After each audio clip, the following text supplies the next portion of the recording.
GUNTALK continues now in a more informal setting. Get ready for an on-topic, off-topic free-for-all featuring Tom, call screener Michelle, and GUNTALK producer Jim. Now, lazily bon temps roulette. In Louisiana, that means let the after-show good times roll. It's the after show, which comes not before but after. Hey, how about that? Hi, guys. Hey. That's scientifical. I know, it is scientifical. It's Michelle, it's Jim, it's Tom. We're getting the band back together. There's a flashback. Weeks. I know, it has been. We had to do the recorded show as I went to SHOT Show. Then I did the SHOT Show, which, then we didn't get to do a show together. So this will be our third week. So I missed you guys. Aww. Aww, Where's my violin when I need We missed it? you, too. We did. Michelle, people at SHOT Show, people were asking about you. Oh, really? Did they call her 320? Jim, no one asked about you. No, I figured. Yeah, they call her 327 Michelle. Nobody asked about you, Jim. Yeah, I figured. That's good, actually. Stay off the radar. As long as there you go. As long as it's all good, it's good. It's all good. That's I guarantee profound. It's all good. That's really deep That's and right. profound. Right? You don't know what you don't know until you found out you didn't know it. Why don't we find out what we know that we don't know after we talk to some patient callers that we have had on hold? Yeah, we got some people on hold for a while. We appreciate the patience. Let's go. Let's see. We're going first to Michael. He's on 4 out of Wichita, Kansas. Hey, Michael, wait. You got a unicorn? I do have a unicorn. Sweet. the Ruger Precision Rifle? Yeah. So I just got into long-range precision rifle shooting not too long ago, and I've got I had a 308, and I was looking at getting a 6.5 Creedmoor, and they hit the market probably the same week I started looking at them, and I bought one, not knowing how fast those things were going to go, and got pretty lucky. Boy, I bet, because for those who don't know, Ruger brought out this rifle. It's a very accurate long-range rifle, Ruger Precision Rifle, they call it. And they had you talk about being miserable at forecasting. I mean, I think they were thinking in terms of like a couple of thousand. And I'll bet you they have orders for 10 times that many, if not a whole lot more than that. And so now everybody wants your rifle, right, Michael? Yeah, absolutely. It's every once in a while, there's a new rifle that'll hit the market that changes a lot of things, and I think the Ruger Precision Rifle is definitely one of those. I hate to hype up a product that nobody could get, but it's definitely, I think it's a game changer, for precision rifles. So, okay, why do you say that? Well, so if you were to compare it to a lot of the market, rifles that are on the market, other than, sheer accuracy and trigger pull and some things that can flex, but just feature sets. It does a lot of things that even Accuracy International, which can run up to almost $10,000, can't do. You could take a mag from a Magpul for a DPMS rifle, and you could put a 30-round mag in a precision rifle. Or if you want to run the longer bullets, you can put an AICS mag in it, and you don't have to change any parts. You can run all the 2 or 3 different types of mags in it. It's got all your standard tactical, long-range, full-length rail, 20 MOA cant. It's got adjustable trigger. But then there's a couple unique things about it other than the mag thing that I was talking about. That's got a folding buttstock, so you can put it in some of the rifles get really long, especially when you're looking at 32-inch long barrels. It folds, so it's actually pretty convenient to move around. Accuracy-wise, I got it out to about 875 yards, and it'll keep a MOA for sure at 875. And like I said, I just started in the whole long-range precision shooting, so I'm not that great at it. But at 100 yards, with my reloads, I can get about a half MOA easy, and I'm sure somebody that's better can do a little bit better. If you don't mind me asking, what did you end up having to pay for that? I paid under $1,000 for that thing. You are kidding me. Did you wear a mask and have a gun to get it for that? No, I was just, I'm on the internet a lot, and like I said, when I wanted to buy a 6.5 Creedmoor, they hit the market, and I thought, well, this thing could be pretty cool. I didn't intentionally think I was going to get such a cool product. I just Michael, would you like to make a cool $100 profit? Oh no, I'm going to keep that thing. Nice try. Would you like a new friend? You can't blame me for trying. Come on. Yeah. Well, you wouldn't be the only one. So. I bet. Everybody wants that rifle. It is so interesting you mentioned Accuracy International. I was in the Ruger booth talking to them about this particular rifle at SHOT Show, and they're just kind of shaking their heads. They're just saying, basically it's one of those, yes, it's very popular, but they're shaking their heads, essentially saying we're idiots. We had no idea how popular this thing was going to be. And they actually mentioned Accuracy International, and they said, look, for, call it $1,500, $1,700 retail, and as obviously you can get it for a good bit less, as you did, you have a rifle that will do essentially what a $7,000, $8,000, $9,000, $10,000 rifle will do. It is, I agree with you. I think it's an absolute game changer. So what are you going to do with it from now on? Where do you go with this? Well, so the other thing that when they built the rifle that they thought through really well, I don't know if they did it on purpose or not, but they incorporated a rebarreling system a lot like the Savages, so you can actually rebarrel it at home. So I'm sure there's going to be a lot of accuracy nitpickers out there. They're going to try to squeeze out every, MOA they can. I'm one of them, by the way. So next thing I'm going to do is replace the barrel on it, and everything that I've seen shows, it's a pretty easy fix. But even with the new barrel, I'll be into it $1,500, and it'll be a pretty competitive gun. I wouldn't want to say it's going to be just as accurate as Accuracy International because I'll make a lot of people mad, but it gives you the option to change your barrel length or change your barrel twist rate, change your profile contours. It gives you a lot of things that you can't do on other systems, because you can rebarrel it at home. If you don't like it, it's amazing. It really is. It's such a startling rifle. So much thought went into it. This is like an A+ on a range report. This is just wonderful, Michael. I appreciate that. And to be able to get in the 6.5 Creedmoor, I actually couldn't get ours. We have one. I couldn't get it in the 6.5, but I have a 308. Nothing wrong with that. I kind of wish it was a 6.5, but we'll see what happens on that. We may be able to get one at some point down the line. But here's the other thing. And look, thank you for the call, Michael. I appreciate it. Great report. Anybody who's interested in this rifle who says that sounds cool, but gee, I can't get one now, you might want to go ahead and put an order in because they are coming in. They're making them all the time. And Michelle, you can help me out here, but at the very least, if you get an order in, when one comes in from a distributor to the dealer, at least they get that one. Yeah, you got first shot at the opportunity to own one of the first ones maybe into that store. We haven't seen one yet. We've got them on order. We got somebody that, is desiring them, a couple of them. And, we hope to make their dream come true quickly. But I understand Ruger's quandary with not thinking that there is going to be such a demand for those long-range guns. Well, it's so specialized. You're thinking, okay, this would be a nice flagship product, and we could probably sell, a couple of thousand, maybe 4,000 or 5,000 of them, and that would work for us. And for all I know, I'm just pulling numbers out of the air. They could have 100,000 of those things ordered by now, for all I know.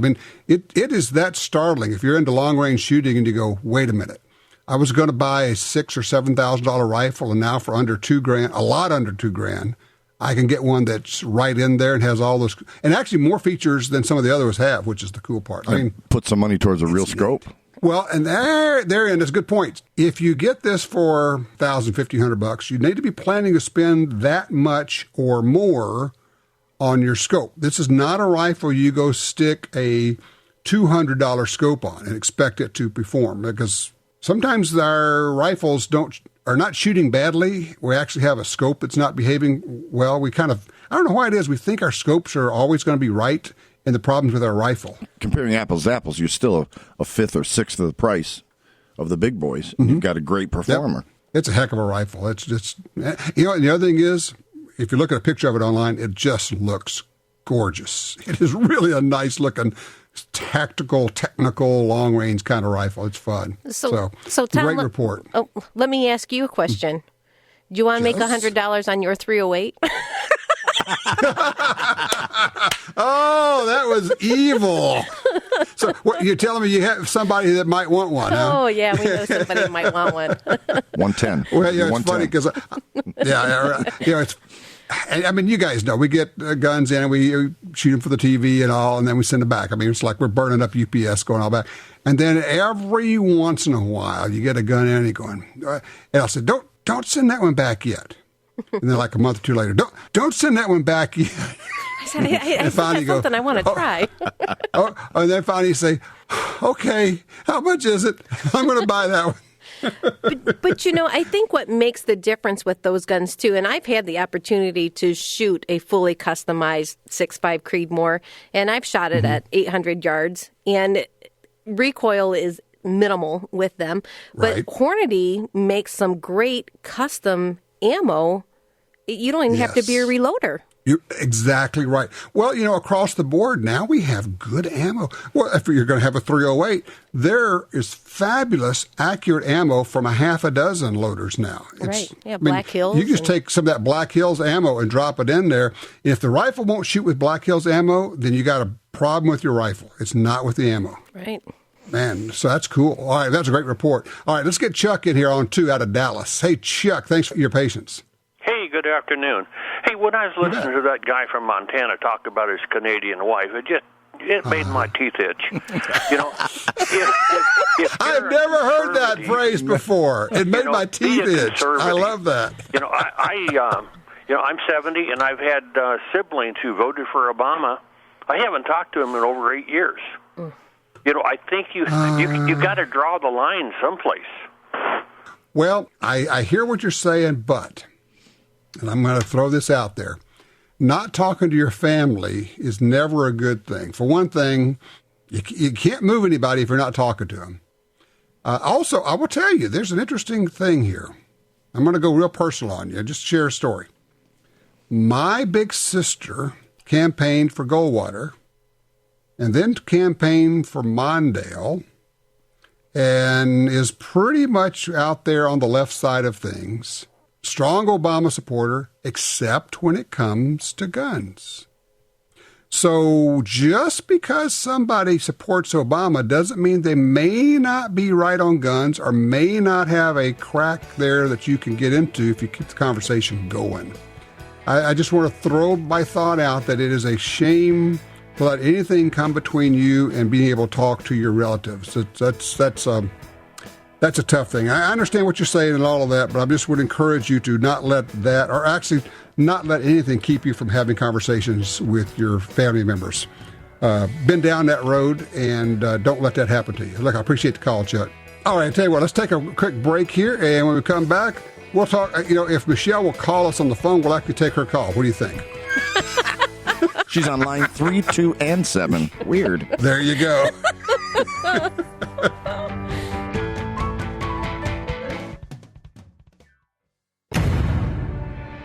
What makes a legacy?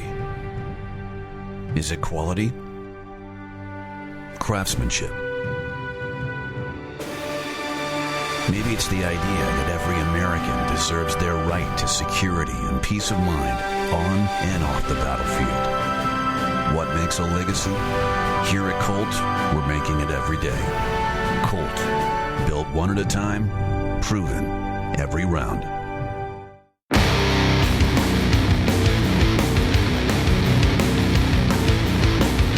All right, we're back, and Michelle is actually on all the lines since she controls all the lines. She is the master of the universe. So have you already sold my Ruger Precision Rifle, or you contacted everybody on your wait list? It's just a couple of phone calls away, Tom. I just got to get the gun. God. Oh, I didn't tell you guys. At SHOT Show, we got together with Johnny Doherty. At the same time that the SHOT Show is going on, they have the Antique Gun Show going on in Vegas.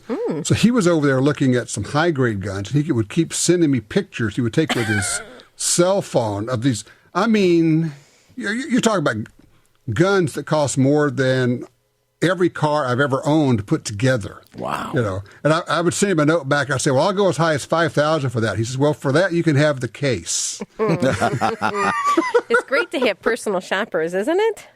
Oh, my God. And he's just tweaking me, of course, because, what a lot of people may not know, as good as we talk about Dewey's guns, and they're great people and all that, but they also do a lot in the high-end world. And basically, he'll go over there and look at this gun, and he'll have a whole list of people he knows might be interested. He just contacts them, says, I can get it for this. Do you want it for this? Yes, okay, then I'll buy it. So just like, bang, it's done. Awesome. Sweet. But man, there's some gorgeous stuff out there. When I say, I can get this. They've got it listed for 110, but I think I can get it for 100,000 for you. For a shotgun. Okay. Yeah. There really is a different world out there, and we're going, hey, I can, if I stretch a little bit, I can get this thing for 1,000. Yeah. I got me a Ruger precision rifle for 1,000, man. That's great. What a gun. Okay. What a gun for the money and the value. It is a terrific gun. It's Ruger's they're kicking butt and taking names. They really are cranking it out these days. Good. Hitting it out of the ballpark, as they say. And what was it? Kathy said she's going to go next week get a Ruger American pistol. Those are nice. Yeah. But Springfield's got new. Everybody had new guns at SHOT Show. That was fun. SIG had their various semi-auto rifles that come out of their carbine submachine guns that they do for law enforcement and all. Cool. Very cool stuff. You know what they had that really got my attention, though? They have air guns that are exact duplicates, size and weight and everything, of their centerfire guns for rifle and for pistol. Awesome. Trainer. Yeah, exactly. And it'll fit your holster and everything. Are they producing them themselves, or is that a licensed deal? I'm pretty sure that's a licensed deal, because that's a whole different world to get into producing those. That's it's different you science. go find the best people making those. Usually they come in, and I don't know specifically for the SIG side of things, but a lot of the real high-end air guns come from Europe. Well, they've been doing air gun shooting for a century over there, where they'll actually have organized shoots of air guns, and they're very, very accurate. They just have been making, we've been making BB guns, Red Riders, and they've been making Olympic air guns. Yeah. So that's the difference. 2,500 feet per second monsters, yeah. Right. Well, they hold the championships there. I mean, Germany and, all over the place. So, yeah. Exactly. And their air guns will shoot. I mean, they really are quite literally one-hole guns. You put them in a vise, and they'll all go through the same hole. They're that accurate. Does anybody make an air-powered self-defense gun? Sure. I mean, I saw video of Jim Shockey shooting like 400 to 800-pound critters with air guns. Or did you hear about the air dart? It's what do they call it? The air crossbow. Crossman has, I think it is. No. Crossbow. Forget the crossbow. It doesn't have a bow part to it. It really, what it reminds me of is the old pneumatic spear guns that I used to use when I was a scuba diver. Okay. So you put the arrow or the dart in here, and it's pumped up to, 3,000 PSI. Wow. And you're getting 400 to 450 feet per second, basically shooting like a crossbow bolt instead of an arrow. Right. But what did he shoot? He shot a bison with this thing. Large game, yes. Wow. It's like, we're talking 1,200 pounds or something, So, yeah, if you don't mind carrying a quiver around with you, full of arrows, you'd be good for self-defense, Greg. That'd be cool. And also, it'd be a conversation starter. Sure. It's definitely open carry, though, Jim. Yeah, I would think. Yeah. Well, actually the only real tricky part is having the scuba tank with you so you can pump it up. So what have you guys been doing in the couple of weeks that I've been missing you? Working. Just working. Same thing. Working for a living. Yeah. I don't believe a word of that. You've been shooting. I've been working and playing. Let a little bit of it slip out. Sure. Got to shoot at least once a week, or I feel like I'm letting down myself, and everything I talk about is hypocritical if I'm not out there shooting them once a week at least. Yeah. I like to shoot once a week, but then I end up spending all my time repairing all of the putting spackling on the drywall and everything. No, outside. Oh, you left that part out of your message. Told you about get a blue gun. I told you. Your text did not go through. So shoot every week. Well, okay, if I have to, okay. Speaking of blue guns, I just think they're cool. I've been playing around with one. It's a replica of a Ruger. Mm-hmm. And not replica, it's a dead on. I just think they're great because you can People don't understand when we talk about it what a great training tool they are. And they go, well, it doesn't function. There's no trigger to pull. Yes, but you can draw it, you can aim it, you can practice moving around, you can practice safely as far as moving and drawing. Tiger McKee actually, he does like malfunction drills with it. And you go, what? Well, sure. Imagine you got a malfunction. What will your hands do? Tap, rack. So you tap the bottom of it, roll it over, rack the slide as though you were doing that, and just practice that over and over. You're just drilling the motions in. Yeah, I got to work on my upper body strength because I'm having a real hard time pulling that slide back on mine. Working but I'm the slide sure, on it? Yeah, it's just defective, I'm sure. It's just kind of tearing up your hand every time you do it. But yeah, that's okay. I just think they're cool. I'm just to watch TV and, stand up, draw a couple times on the way to the fridge, come back. What'd the fridge Well, do I tell to you, Nothing now. he's got the armor-plated fridge. Yeah. It's empty. Is that a Kelvinator? No, it's Kevlar, but you were close. One of the things you can do with it is work on, and this is something nobody ever talks about, is drilling your eyes and your focus of drawing, or even if you're not drawing, just pick the gun up and then get a solid, hard focus on the front sight, letting everything blur out. And then drop it back down and pick it back up and then letting your focus go hard on that front sight and letting it be sharp and everything behind it. The thing you're aiming at, let it go fuzzy, because it's hard for people to let that happen, to trust that if I let the door go fuzzy or the doorknob or whatever it is, I'll be able to hit it. But you will. But that's a muscle thing, too, is working on getting that hard focus on that front side. You can pick up your pace on how quick you get acquisition strictly by training your eyes. Huh. I use it to help train twirling the guns, too. The same. The only benefit I've got is intimidating the heck out of the fridge. But I give. Here, you can have the milk. Put a laser on that. Man, imagine the fun you'd have with your dog and cat.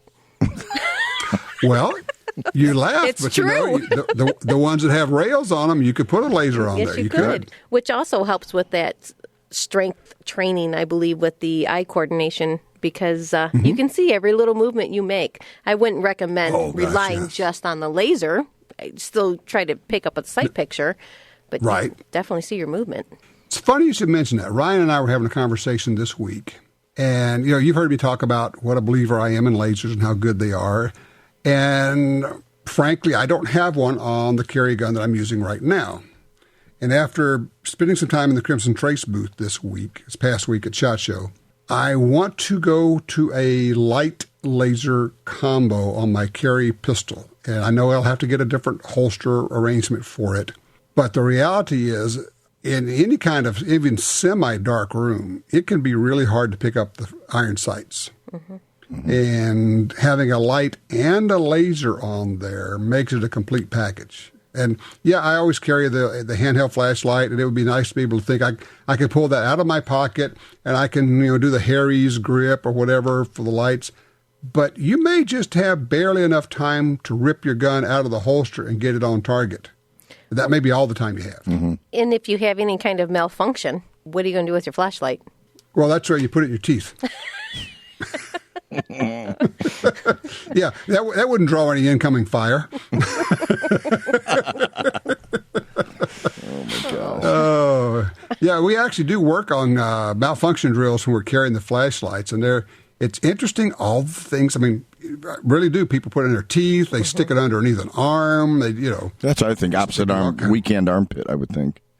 Yeah, and somebody said, yeah, you're going to drop it on the floor. It's always going to land pointing up at you, so you look like an angel, because in just a minute you will be.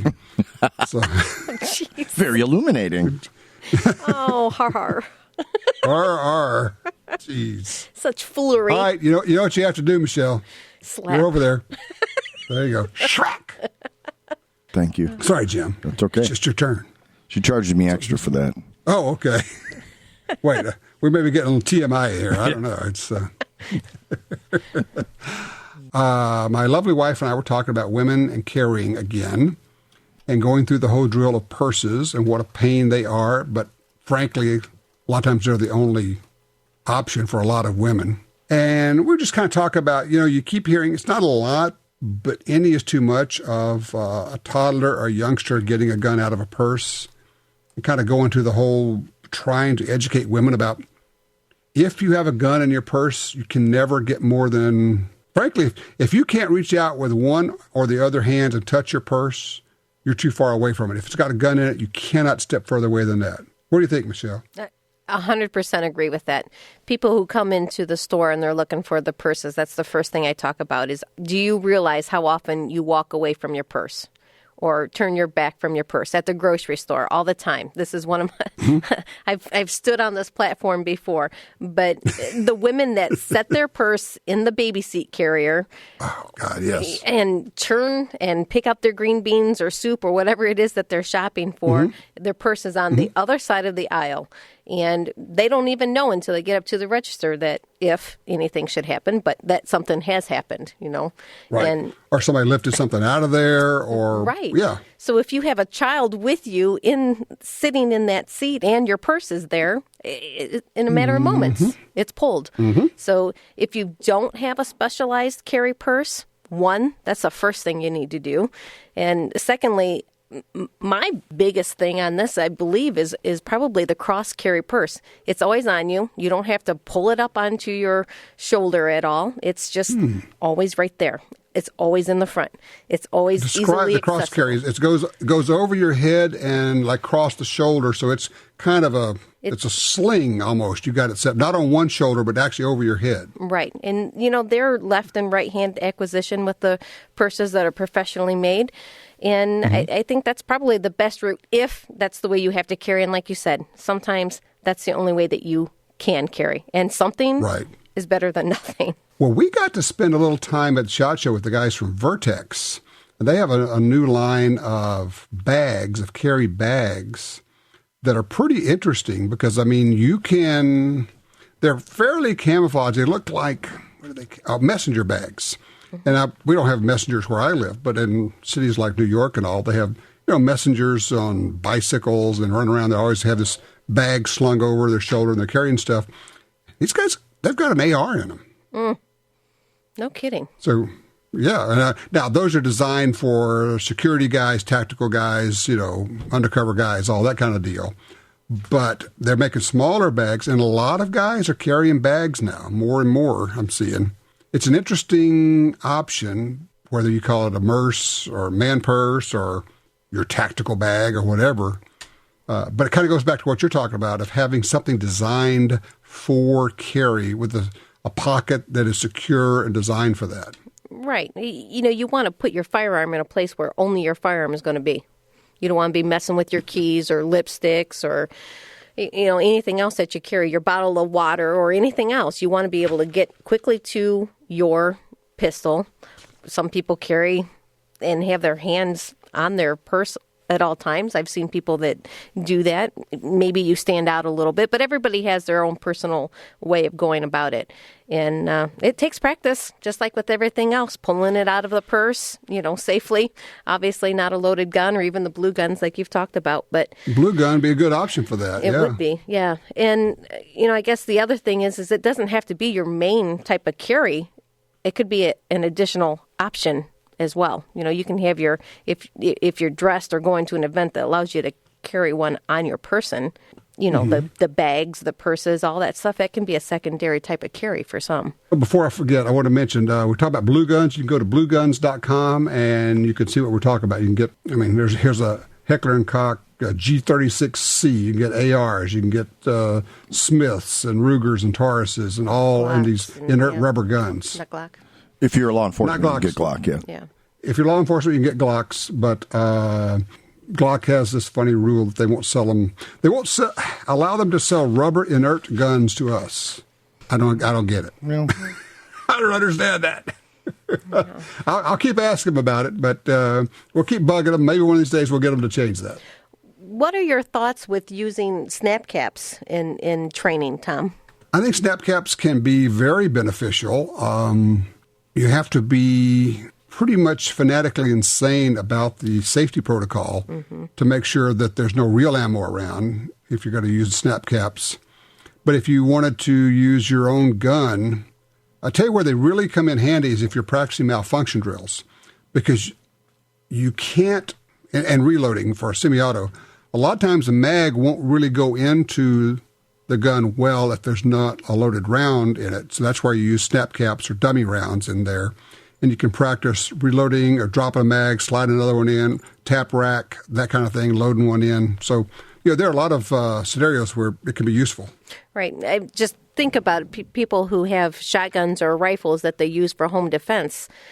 It's a very viable usage to be able to put ammunition in and ammunition out, whether it's a semi-auto or a pump, I don't know. But, it's a very easy way to be able to practice those drills of quick loading. Also, it's interesting you mentioned that. It's a great point. How many people actually, they may practice, I'm afraid most people don't, but they may practice drawing or working on drills with their handguns. But do you practice that with your long gun? If you have a long gun for self-defense in your home, are you doing mag swaps and mag drops and reloads and practicing that kind of stuff regularly so that if it goes click, your hands just do what they're supposed to do without you even thinking about it? Because you have to have done it 1,000 times, and then you'll actually do it automatically. Right. There's some, it's a very interesting point. There's some definite movement with reloading a shotgun, that tube-fed shotgun. There's a lot of movement that goes into consideration. Again, staring yourself down in front of that mirror is the great way with an unloaded gun. But, I don't know. I think the world of them. I think that's the greatest, least expensive item we can purchase as gun owners. The snap caps? Yep. And, they are cheap. For... what, $10, $15, $20, you can get a double handful of them? Yeah. Oh, yeah. And good quality ones. Why would you not? And the other thing you do is you can also use those for your ball and dummy drill at the range, mix them in with live ammo. So when you're going bang, bang, bang, and when it goes click, and you suddenly see the sights dip down, you go, oh, yeah, I really am yanking the trigger. Mm-hmm. It is me. There's almost no other way for you to see. Yeah, it is me. There's almost no other way to see it. Well, high-speed video. Even with a laser drive, I guess, but even there, that's such, it's, you know what it is? We learn because it's so darn embarrassing. Yeah. Oh, no, I really am doing that. I am that guy. Especially after I've been telling everybody else not to. That's right. And I said, I wouldn't do that. I know better. I know all about that. Yeah, right. I know. We all know about it, but we all also do it. Yeah. Low and left, baby. Or low right, depends. Left hand, right hand. That's right. That's right. Here's a thought for you. When you're shooting, when you're dry firing, the word I like to use is press, P-R-E-S-S. We don't squeeze the trigger. We don't pull the trigger. We press the trigger. And there's something about that word that helps me just move my finger like you're pressing a button as opposed to the other words. And so I just can remember trainers telling me, front sight press. And they would say it like that, press. To kind of you basically draw fast, shoot slow. Get on target, and then take just a half a second, not really half a second, it's a moment, and then verify and then press the trigger. Because the trigger pull is what's going to determine where the bullet goes. Yep. A lot more so than the sights. Yep. And it's funny that you say that. We used to go to a range with a trap shooter, and she happened to be female, and she got up there, and the whole time, even through the shot, she was still yelling, pull. The whole time. Really? As she was pulling the trigger and that target broke, she was still stretched saying, it out? pull. Yep, the whole time. Pull! And the gun would go up, her target would break. But that was her mental way of getting her program, her mental training. Was that word pull? I've never seen that. Of course, now, you got to admit, trap shooters are weird anyway. Well, Tom, I didn't want to put you in a category and profile you. But there it is. I'm just telling you. Skeet shooters are one group of people, and sporting clays is different. But trap shooters are their own weird group. I'm not. Some of my best friends, as they say, are trap shooters. But holy cow! Jim, if that being the case, I may have to look into it. Maybe they're recruiting or something. You may fit right in there, Jim. Well, let me see. You're not a good shot, but you're plenty weird. Yeah, welcome. Well, and let me tell you, if you're a trap shooter, Ohio is your state. Yeah. Oh, yeah. That is kind of the center of the universe for trap shooting. Of course, we used to have the Grand in Vandalia, just outside of Dayton. Yeah. But still, trap shooting is huge in Ohio. You're in, Jim. Make Sweet. a phone call. There you go. Guess what? That means you get to buy more guns. Oh. Thanks, guys. Got to help a brother out here, Come on. We were going to eat next month, but forget that. I'm buying a few more guns. What was that? Did you put that? Somebody just sent me a meme. It has a picture of Dory from Finding Nemo. It says, I'm going to save money this month. Oh, wait, is that a gun? Oh, yeah, I've seen it. Yeah. How true. Just keep shooting. Just keep shooting. Just keep shooting. Yeah, I like that. People are going, what is wrong with those people? Well, a lot of people would like to know. Oh, we'd like to know. We'll never tell. Well, yeah, we'll never tell. Tom can just say he was a trap shooter. I don't know what we can claim. I'll just use that as an excuse for just about everything. I can hardly wait until on all of the trap shooting blogs and forums out there. Oh, did you hear what that Gresham said? Oh my God, he's anti-trap shooting. No, I love to shoot trap. I just recognize that you people are unique. I'll get my buddy Ray Elge on here sometime, a world-class, no doubt really world-class trap shooter, and let him tell you stories about trap shooters for a while. Yeah. The head games that go on, the working on each other, it is amazing what happens there. But I bet you they also have the huge fraternal bonding thing. And Yes, all of that, of course. And I mean, we make fun of them because, they've kind of got their own thing going. And some of them are amazing. The problem with trap shooting, or the challenge with trap shooting, is you have to do the same thing perfectly 250 times. Because if you get into a 250 target shoot and you miss one, you go home. You've got to break 250 straight to get into the shoot-off in a lot of these things. Yeah, see, I've got a workaround for that. I shoot them when they're still in the case, in the carton. Or you could just drop the whole case. Just shoot the whole box right there, yeah. There you go. Done. It is amazing to watch these people do what they do. In any of these sports, whether it's archery or pistol or rifle, shotgun, it is just absolutely hypnotizing to watch them. Yeah, the misses Don't are you so think rare. It's the same with all of any sport. Somebody who's at the top of their game, they're working at a level that it's hard for us to even see it or understand what's going on there. Right. And, for some of the younger shooters, it's not so much mental. But as we start to age, it's more and more of a mental programming game than anything else. I'm sorry, did you say something? Just keep shooting. Just keep shooting. Oh, look, a squirrel. But I think it's so true. I mean, they've got the physique and they've got all of that going for them. And then as they build and build and build, it becomes more and more mental. And part of that game is that chewing of each other's ears or the the jocularity going on between them. But that's also right. what makes it fun and addictive. Mm-hmm. They're your best friends. Getting into somebody else's head. I mean, the guy who showed up for the big shoot-off at the Grand American, now this is a world-class shooter, dragging his shotgun by the muzzle, dragging the butt of the gun along the ground as he walks up, and he shows up about 5 minutes late for the shoot-off. The other guy is just a nervous wreck waiting for the shoot-off, and this guy comes strolling up, dragging his gun and looking goofy. Well, it's over. This match is over right at that now. point.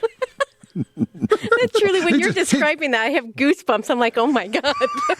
I know. He has totally wrecked this guy's brain. I mean, he's won right off the bat. The guy dragged the shotgun. He might as well just collect the trophy right now. He just won. Shoot-offs are incredible pressure. Even I think for a spectator even. They can sweat bullets watching them. I didn't think that went through before I said it, but there you go. I like that. That's right. But man, you just how can that person take that pressure? You watch a X 10, 9. You're like, oh. Well, you know that if you miss one, you lose. Yeah.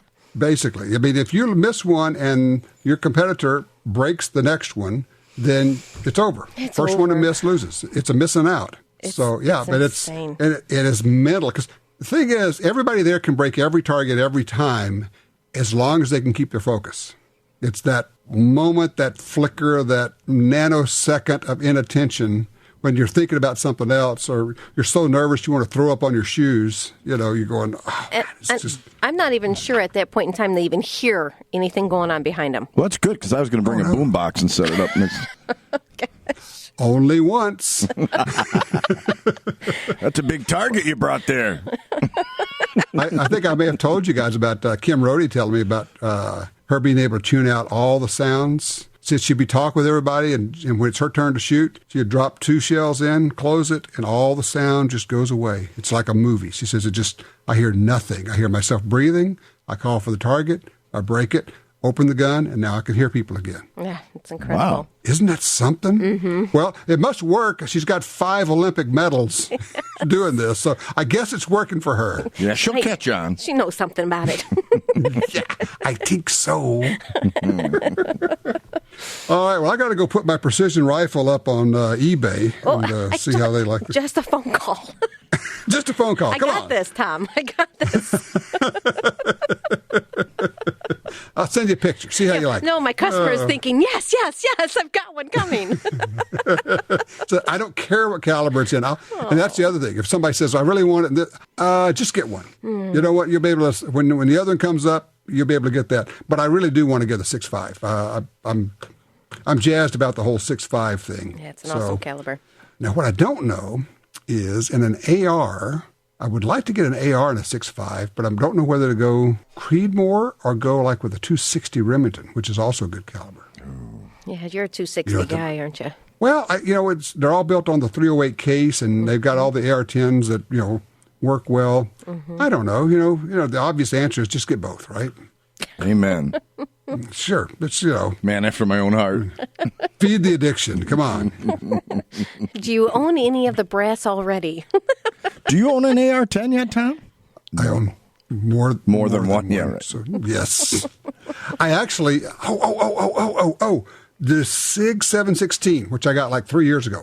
Great rifle, but it is a beast. I mean, accurate and shoots great. They brought that out this year, redid it, and can I be remembering this right? I think they said they knocked, I want to say 4 pounds off of it. Wow. I mean, it's an incredible amount, a huge amount, and got it down to really a nice trim fighting weight. So that's very cool. But yeah, AR-10s are really neat. Now you can shoot 308s and all these others. Shot one yet. Road trip. Yeah, I mean, road trip to Tom's. There you go. It's just basically it's a big AR-15 is all it is. Right. I know where and there's one really locally. That much bigger. There's one local. Let me have to. Let me shut this down right now. And Michelle's safe, perhaps? No. There's one on a shelf for sale. It's only 9 minutes away. Store closed in 9 minutes. You guys wrap this up, will you? That's right. Make a call. They'll stay late for you. I know someone. She's got pull. That's right. Oh, no, that was so good. All right, well, I got to let you go because Jim's got to go drive really, really fast to get over to the gun store. No food for you. Yeah. That's right. Forget dinner. We're here. That's right. We can skip dinner for, the next year or so. Stay hungry. Gun.